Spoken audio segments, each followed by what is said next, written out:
We all saw here all things he said about Obi. He betrayed Obi. He betrayed his political party. Yes, there was a man who said, oh, APC was a cancer, PDP malaria. At the end of the day, because of perfidy, because of his attitude as a merchant, he betrayed the party for a ministerial appointment. He went to the council. We all know that Wike is a pathological liar. He thrives in lying. And that lying is what he has been doing from his family to date.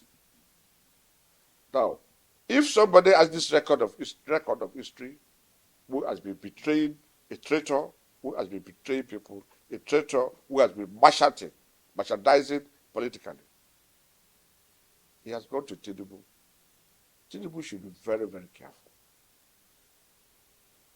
Wike has destroyed the relationship between Tinubu and the North. He has destroyed the relationship between Tinubu and the Igbos.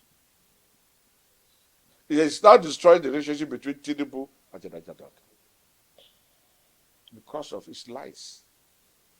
He was the person who did not obey Tinubu's mediation advice.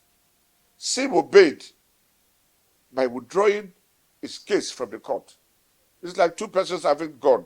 You ask them to drop gun. One did not drop gun. One dropped gun. I used the gun to shoot the other one. That is what is played out. Wike absorbed the commissioners that were supposed to, who resigned on their own, because the president asked him to take them back. He did.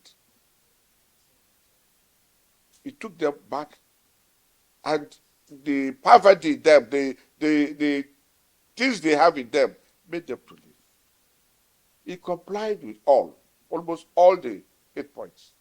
But we are caught to say, don't do this, because it will affect you, and it will affect the state.